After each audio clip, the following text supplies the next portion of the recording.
We went to a, yeah? Put the shoe on. Maybe I'll try again when the baby stops crying.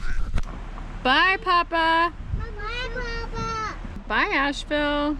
Well, that's a wrap on Asheville. We're headed to Nashville. It's about 5 hours away, so we'll be making some stops. There's a few children's museums on the way, so I'll just see how far we get before people start squawking. Bye, Asheville. See you next time. I know we'll be back. Welcome to Tennessee. It's so nice to get here after Michael because when he's waiting for us, he gets the Airstream looking all nice, cleans everything up, and then when we come in, it just looks so homey and cozy. We're back in Nashville.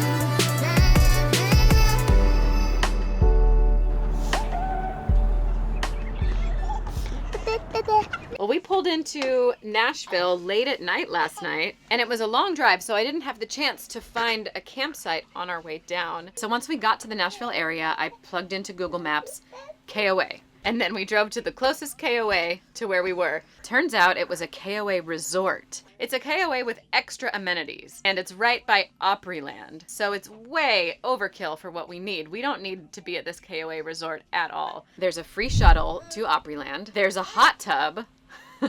There's a little gym, and there's a cafe that serves breakfast. But this is not the kind of campground that you go to if you live in campgrounds. This has been our most expensive camping night so far since we've been RV living, and it was by accident. And now we know, and we'll never go to a KOA resort again. Excuse me. What's wrong? I need to go to potty, so excuse me. Oh, thanks for saying excuse me. Why don't you walk past? I want to walk normal. You want to walk normal? Okay. Excuse me. Okay, walk normal. Just walk normal. That was fun.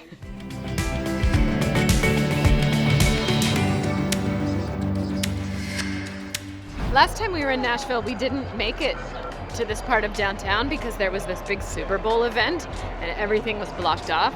So we didn't even realize there was a pedestrian bridge in Nashville, which is crazy. It's like going to Chattanooga and not knowing about the pedestrian bridge. Can you imagine how different that would be? So we wanted to come down and see the pedestrian bridge, and we just happened upon this huge crew event. There's like thousands of crew members in their boats, and it's a big competition on the river. We're gonna go under the boat. Duck your head.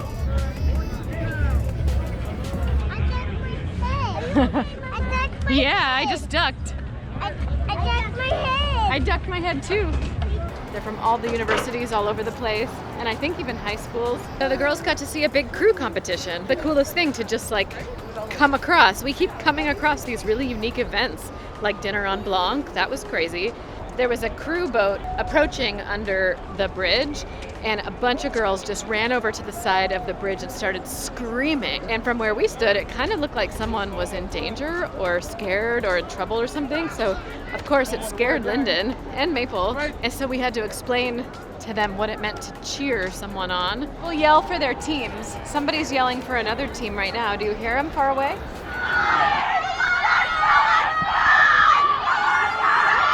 You know, explaining to Lyndon that, yeah, you're yelling at someone as hard as you can, as loud as you can, but they're not in trouble, you're not mad at them, and you're not scared for them. We take it for granted. You don't really realize what a kind of strange phenomenon that is. It's kind of a hard concept to explain. It's like if you were doing gymnastics and I go, "Go, Lyndon! Good job, Lyndon! Keep going, Lyndon!" We went up and over the pedestrian bridge to see what Lower Broadway was like, because we haven't been there yet, and it was crazy.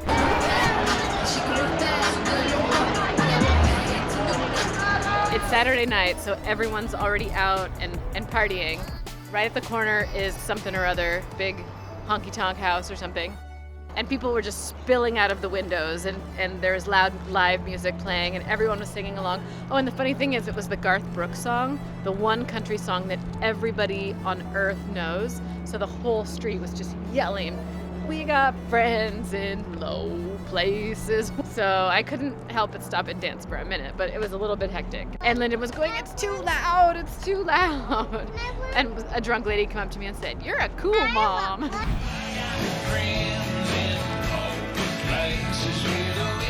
So we know that Lower Broadway is not a place for kids. It's not like we were surprised by that. But I really just want to do a quick loop around the block to get a taste of it, to see what Lower Broadway was like. If we can even get by. So we got in and out of there as quickly as possible. Except for the elevator to go back up to the pedestrian bridge was broken, so we had to do another quick loop around and go and go up, but that's okay. It's not lighting up. Elevator's not working, so let's go around and find the beginning of the pedestrian bridge. That means we have to enter the mayhem again. We've been here a week, but we got here Sunday evening, so today is the following Saturday, and it's the first day that we've had Papa with us while we're exploring. What's wrong with your leg? Oh! So even though we've been here a week, me and the girls have been kind of doing repeat things that we already knew about Nashville, like the Science Center and Boomba's Pizza. There are a bunch of things about Nashville that I knew already were good for kids since we spent time here before. So today was really our first exploration day, and it was a good one. We saw all new things, and we came across things that we didn't even plan on coming across, like the giant crew competition. We're kind of thinking that we don't want to leave for a while. I mean, we'll leave this campground, but we're thinking maybe we'll stay in Nashville for a little while. For some reason, we feel comfortable here. But one thing that I think we're learning is that we want to slow it down a little bit. I'm not feeling like I'm emotionally ready to kind of rush back home. Well, that's one thing that's really neat about this lifestyle, is that we can just decide, depending on how we're feeling, what we're gonna do. The plans are completely up to us. Well, I don't want to start driving home. We literally just drove from North Carolina to California a month and a half ago, so it's almost the last thing I want to do is repeat that grueling She's just giving me the meanest look. Lyndon, why are you looking at me like that? Because you're not listening to me. We're learning how we do on the road and what works for us. And I feel like I'm just kind of going with my gut and my intuition and the way I'm feeling. And that is telling me to slow down. I would even like to stay in Nashville and then maybe just like go to Franklin or go to Chattanooga or just kind of stay in this area. I want to enjoy a place. I don't want to be always moving from place to place. The other thing is Michael's working full time, so if we want to have quality days exploring a city, we have to wait till the weekend. And if we're moving once every week even, that means we get one quality weekend day in each place. And that's almost not enough. I'm inclined to just really slow it down. I don't want to be always thinking about tomorrow or the next day or the next week or the next holiday or where I'm supposed to be, because rushing around from place to place defeats the purpose of this lifestyle to begin with, as far as I'm concerned. Well, the sun's setting in beautiful Nashville. We're gonna go to the playground before the sun sets, and then we'll all walk back in the dark so we can see everybody's campfires. The girls and I are headed in for a day trip to Franklin, which is pretty cool because last time we were in Nashville, we went to Franklin and we barely filmed anything because it was just one of those days, but we loved Franklin so much. So hopefully I'll be able to capture some of the charm of Franklin on video today. Franklin's about 45 minutes south of Nashville, and it's the cutest little historic town. We went to a restaurant called Biscuit Love, and we went to a really good playground. I will in a minute. I feel like I could live in Franklin. Apparently a lot of people want to live in Franklin. I think it's more expensive to buy a house there than other parts of Tennessee, but you can really see why. It's so idyllic feeling there.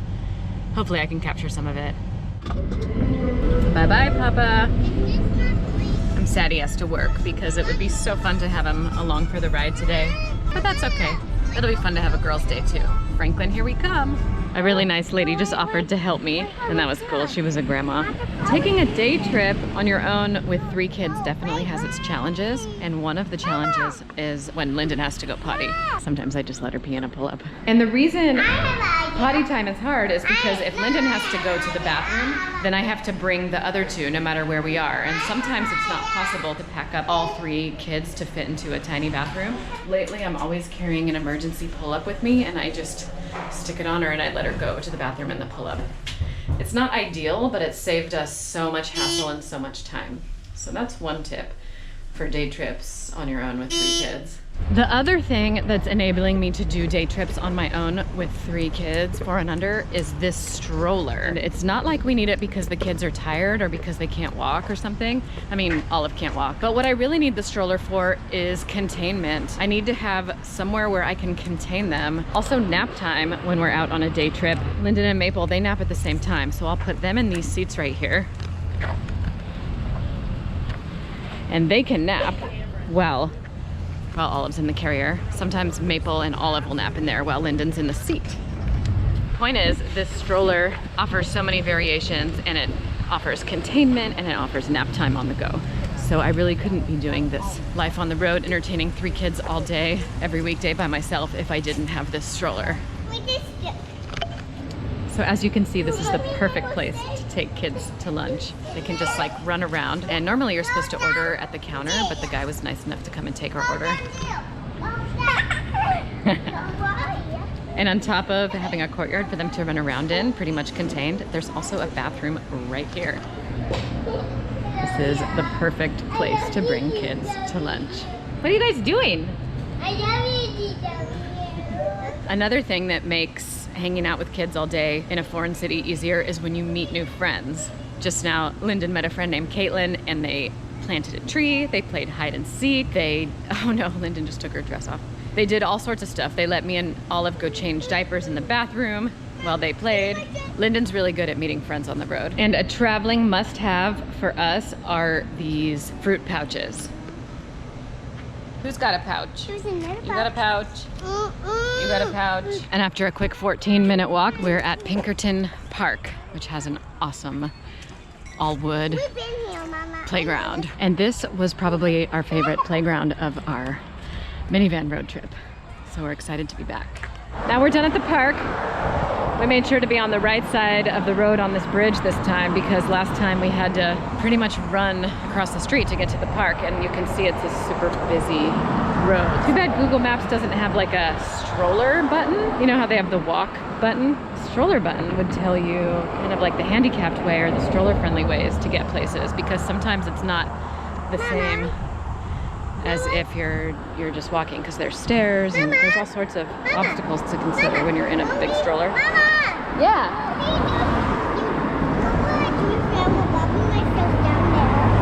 Oh, I would not like that. What will you do? And last but not least, the great thing about going on day trips with the 3 kids alone is that I definitely get a workout, especially when we park and take the stroller and walk distances. By the end of the day, I'm like right now, like I'm a little bit sweaty, my legs are burning, it feels really good. Did you have a fun day? No. We've been back in Nashville for a week now, and it's been pretty cool coming back to a place that we've already been before because there's no scrambling around trying to see everything. We're just going back to all our favorite places, and I kind of know the drill. I know where to go and where to park and what to do and stuff, so that's been pretty cool. It's almost like we're locals. Well, one thing that's happening... Ta-da!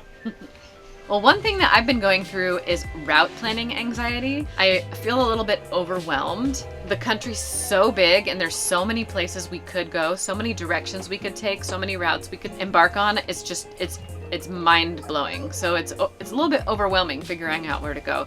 One thing that has helped is the Fulltime Families meetups. We just got on the wait list for the one in Texas, and that helped ease my anxiety because I was able to put a pinpoint in our calendar and give us our next kind of destination to head towards. Next, we can go to Huntsville, which is 2 hours away. After that, we can go to Tuscaloosa, Alabama, 2 hours away from there.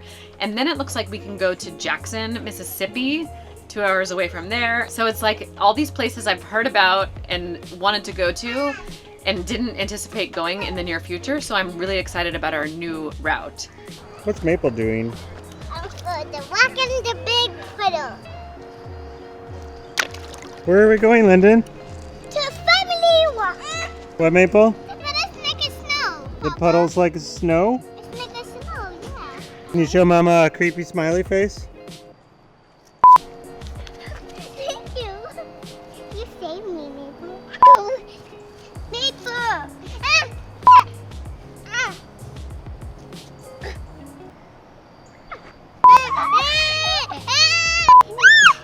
Oh.